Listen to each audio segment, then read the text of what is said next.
komposisi bulan, menambah awan dan pepohonan pada sebuah scene pemandangan, memperbanyak jumlah manusia pada stadion dan lain sebagainya. Setelah semua gambar lengkap, film akan diwarnai kembali oleh colorist sesuai dengan look yang diharapkan. Warna antar shot diselaraskan karena biasanya satu shot dan shot lainnya memiliki komposisi warna yang berbeda dan sering disebut belang. Biasanya film-film horor akan memanfaatkan warna-warna dingin, sementara film drama romantis akan menggunakan warna-warna hangat. Akhirnya, ketika semua elemen visual selesai dimasak dan semua elemen suara selesai dibuat, maka semua akan disatukan dan film selesai dibuat. Distribusi adalah tahap akhir di industri film. Di luar ada peran distributor yang bekerja mendistribusikan film. Di Indonesia, biasanya produser sendiri yang melakukan distribusi. Film yang udah dibuat dirilis ke bioskop, ke festival, atau bisa juga langsung ke konsumen melalui DVD, VCD, Blu-ray, atau unduh langsung dari provider media digital. Film akan diduplikasikan sesuai kebutuhan ke pita film atau ke hard drive dan didistribusikan ke bioskop untuk ditayangkan. Produser atau distributor mempublikasikan poster, flyer, press kit, trailer film, dan materi pemasaran lainnya untuk mempromosikan film. Tidak menutup kemungkinan bagi produser film atau distributor untuk merilis materi mentah film kepada kalangan tertutup, pers, dan wartawan, ditambah rekaman dokumentasi di balik layar untuk memperkuat promosi. Distributor film biasanya merilis film dengan mengadakan launch party, premiere beserta red carpet, press release, wawancara dengan wartawan, preview bersama pers, dan penayangan pada festival film. Banyak film yang berpromosi menggunakan website tersendiri, terpisah dari website milik film production house atau milik distributor. Untuk film-film skala besar, pemain dan kru penting biasanya dikontrak untuk berpartisipasi mempromosikan film melalui tour. Mereka diminta hadir ke festival dan penayangan perdana, diwawancara oleh televisi, radio, jurnalis cetak, dan online. Film tertentu mungkin saja melakukan tour lebih dari satu kali untuk memunculkan kembali permintaan pasar terhadap film tersebut selama jangka waktu tayang berlangsung. Urutan penayangan biasanya memiliki pola tertentu. Awalnya, sebuah film akan ditayangkan di bioskop-bioskop terpilih, atau apabila gaungnya sudah terdengar luas, bisa langsung ditayangkan secara luas dan bersamaan di seluruh bioskop. Beberapa minggu atau beberapa bulan setelah penayangan, film biasanya dirilis ke segmen pasar yang berbeda melalui rental film, rental DVD, Blu-ray, pay-per-view, in-flight entertainment, televisi kabel, satelit, atau televisi lokal dan nasional, free-to-air. Hak distribusi juga bisa diperjualbelikan dengan distribusi luar negeri untuk mencakup pasar internasional. Distributor dan rumah produksi akan berbagi keuntungan. D. Film independen. Bila semua di atas rasanya terlalu rumit, mungkin bisa dimulai dengan membuat film independen. Pembuatan film independen atau independent filmmaking adalah proses pembuatan film yang tidak menggunakan pakem-pakem mainstream di atas, karena keterbatasan atau kebutuhan tertentu.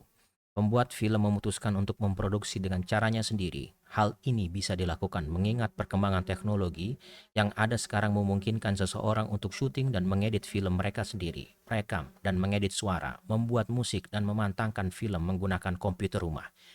Walau proses produksi mudah dicapai, masih ada tahap-tahap yang tetap memiliki tantangan tersendiri bila tidak menyesuaikan dengan sistem yang ada. Di antaranya adalah tahap pencarian modal, distribusi, dan pemasaran.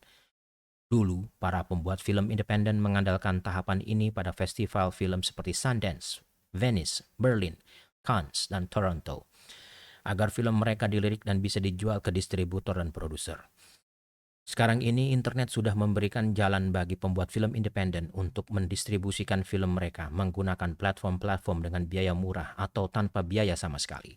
Pembuat film skala besar, pembuat film independen, studio besar, rumah produksi kecil, semua berbaur di sana. Semua pihak punya kesempatan yang sama untuk menjual atau menayangkan film mereka. Tidak menutup kemungkinan pada sebuah platform penayangan kita bisa melihat suatu tim layar lebar berbiaya besar dari California bersanding dengan satu film independen berbiaya murah dari Tegal. Dengan distribusi film melalui internet, pembuat film independen yang tidak memiliki akses kepada distributor kini memiliki kemampuan untuk meraih penonton global. Sikap membuat film sebagai individu dan sebagai bagian dalam tim. Orang-orang biasanya pelin-pelan, angin-anginan, dan sulit diprediksi jika sudah berhadapan dengan situasi yang genting sebagaimana biasa terjadi di set syuting. Seorang sutradara harus bisa menjaga emosi dan kondisinya walaupun pemodal bersila tangan di belakang monitor meminta ini itu. Produser meminta scene tambahan karena dirasa penting untuk penjualan. Dan aktor yang tidak mau memakai kostum karena ia rasa tidak sesuai perannya. Seorang sutradara dan produser yang baik harus bisa berkepala dingin dan menentukan langkah terbaik untuk mendekati kru, aktor, dan pemodal agar bisa mencapai visi yang diinginkan dalam film itu. Ini bukan hal yang mudah. Mau tidak mau harus diakui bahwa seorang sutradara harus bisa memanipulasi atau dalam istilah yang lebih positif, mampu bernegosiasi. Keahlian yang harus dimiliki untuk menguasai kemampuan ini sebenarnya bukan kepekaan terhadap estetika, tetapi keahlian berkomunikasi secara efektif dan bahkan pada saat situasi buruk, seorang sutradara yang baik harus pintar berbicara, namun lebih penting lagi harus pandai mendengarkan. Kemampuan mendengarkan wajib dimiliki untuk pekerjaan apapun yang menuntut adanya komunikasi, termasuk berjalan. Sutradara menjual konsep, menjual ide. Penjualan adalah mendengarkan.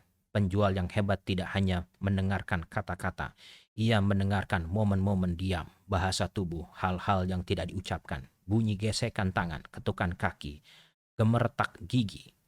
Seorang sutradara harus bisa mendengarkan agar memahami apa yang sebenarnya diinginkan produser dan pemodal. Lalu ia harus mengerti apa yang harus dikatakan dan bagaimana cara menyampaikan keinginan itu. Hal ini tidak hanya berlaku pada sutradara atau produser. Seorang penulis skenario, desain produksi, director of photography, editor, penata musik, dan posisi-posisi penting lainnya juga dituntut memiliki keahlian berkomunikasi. Karena pada dasarnya pembuatan film adalah kerjasama tim. Berikut adalah beberapa pedoman yang bisa dipertimbangkan ketika kita mengambil peran dalam sebuah produksi di tahap apapun. Nomor 1, gunakan intuisi. Ketika memperkerjakan kru atau memilih proyek ini atau itu dari investor ini atau itu, lakukan research sebelumnya. Setelah itu, pertimbangkan dengan matang dan dengarkan diri sendiri. Jika rasanya tidak tepat atau tidak cocok, cari yang lain.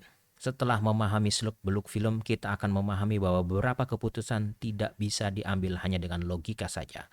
Kadang-kadang menggunakan intuisi lebih bermanfaat pada akhirnya. Lebih baik menunggu investor yang tepat 2 bulan lagi ketimbang bekerja dengan investor yang salah dan harus terima nasib untuk waktu yang lama. 2. Pilih orang yang memiliki keahlian perspektif yang berbeda. Semua orang terlahir dengan bakat dan keahlian yang berbeda-beda. Pandai di satu hal, buruk di hal lain. Jika kita bekerja dengan orang yang memiliki perspektif berbeda, suatu masalah dapat langsung dilihat dan berbagai sudut pandang dan bisa diselesaikan melalui banyak pilihan. Keberadaan orang-orang dengan keahlian yang berbeda di dalam tim juga akan memperkuat tim tersebut. Semakin banyak keahlian, semakin banyak senjata untuk menyelesaikan masalah secara kreatif. 3. Tetap kalem, tetap adem. Jika sedang ada di tengah-tengah meeting dan suasana memanas, mundur selangkah dari perdebatan dan mereka berdiskusi, biarkan diskusi berlangsung supaya kita bisa merasakan apa yang sebenarnya terjadi dan mengapa situasi memanas. Yang penting adalah semua permasalahan harus terlihat dengan jelas agar bisa dipadamkan dan hal ini hanya bisa dilakukan dengan kepala dingin. Nomor 4. Jangan bawa-bawa perasaan. Perasaan memang baik adanya dibawa dalam berpacaran, tapi tidak demikian halnya dalam bekerja. Kalau ada yang membuat kesal, biarkan lewat, tunggu rasa kesal berlalu, kemudian segera bergerak dan menyelesaikan masalah secara objektif. Diingat saja bahwa kebanyakan orang melakukan sesuatu tidak ditujukan kepada orang lain, tetapi untuk kemaslahatan diri sendiri.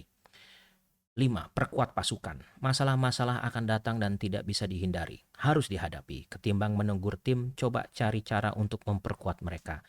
Jika mereka melakukan sesuatu yang tidak kita sukai, coba pikirkan apa yang sebenarnya kita inginkan dari mereka. Lalu beri mereka tugas yang kita tahu mereka akan bisa selesaikan. Ketika tugas selesai dikerjakan, jangan lupa untuk memuji dan berterima kasih. Kadang-kadang orang lupa kekuatan apresiasi dan terima kasih. Nomor 6. Beri pertanyaan. Ketika suatu permasalahan muncul dan kita ingin berbuka pembicaraan dengan kru, mulai dengan bertanya. Mulai dengan pertanyaan. Pertanyaan yang dilontarkan jangan bersifat menuduh dan biarkan mereka membawa kita pada akar permasalahan. Jangan bergerak berdasarkan asumsi sampai semua masalah terang benderang. Nomor 7, memahami perbedaan karakter setiap orang. Kita harus bisa menyesuaikan diri dengan rekan kerja kita agar tuntas bisa segera selesai. Ada beberapa yang perlu tuntunan dan arahan lebih. Ada beberapa orang yang cukup dijelaskan dengan kata-kata. Ada beberapa yang perlu didorong dan diberi motivasi. Ada juga yang sangat sensitif dan jika didiamkan malah dapat menyelesaikan pekerjaan dengan lebih baik. Ada yang tidak bisa menjelaskan dengan baik sehingga membutuhkan waktu. Kita harus bisa merespon pada setiap orang dengan cara-cara yang pada akhirnya membuat aktivitas jadi produktif. Nomor 8. Tetapkan target yang realistis. Tidak ada orang yang suka kegagalan. Jika kita membuat keputusan yang mempengaruhi tim, buat agar mereka juga dilibatkan dalam pengambilan keputusan tersebut. Coba untuk membuat target bersama-sama atau menentukan target dan menanyakan kepada tim apakah target tersebut dapat dilaksanakan. Libatkan mereka ke dalam strategi kita supaya mereka merasa bagian dari rencana kita. Ketika target sudah ditentukan, jalani dengan penuh keyakinan sampai tujuan. Sedikit saja keraguan muncul dari kita, maka semangat tim pasti langsung goyah. Jujur dan baik hati. Tidak ada kata yang lebih tepat daripada kata-kata klise dalam pelajaran moral ini. Kebaikan hati dan kejujuran seringkali tidak lagi dianggap sekarang ini. Belakangan ini pendekatan yang lebih keras seperti suara lantang menjadi penuntut dan tanpa kompromi nampaknya adalah cara yang efektif untuk mendapatkan hasil yang terbaik dari seseorang. Belum tentu orang-orang akan merespon kejujuran dan kebaikan hati dengan cara yang positif. Melatih cara bicara kepada tim dengan keterbukaan dan perhatian akan mendapatkan hasil yang lebih produktif, bahkan dalam situasi yang buruk sekalipun. Nomor 10. Tanya apa yang dibutuhkan oleh tim. Pada saat melakukan wawancara, coba untuk tekan kepada calon kru atau pemain apa kira-kira yang dibutuhkan agar pekerjaan dapat diselesaikan dengan baik. Dengan menanyakan pertanyaan ini akan menunjukkan bahwa kita peduli dan ingin tahu betul potensi yang mereka miliki. Dengan demikian, setelah mereka menyatakan hal-hal yang dapat membangkitkan semangat mereka untuk bekerja, mereka juga akan terdorong untuk melakukan hal yang terbaik untuk proyek kita. Sebuah ungkapan. Sangat mudah untuk membuat film buruk dari sebuah naskah yang bagus, tapi sangat sulit untuk membuat film bagus dari sebuah naskah yang buruk. Jeff Bolo, The Missing Ingredient.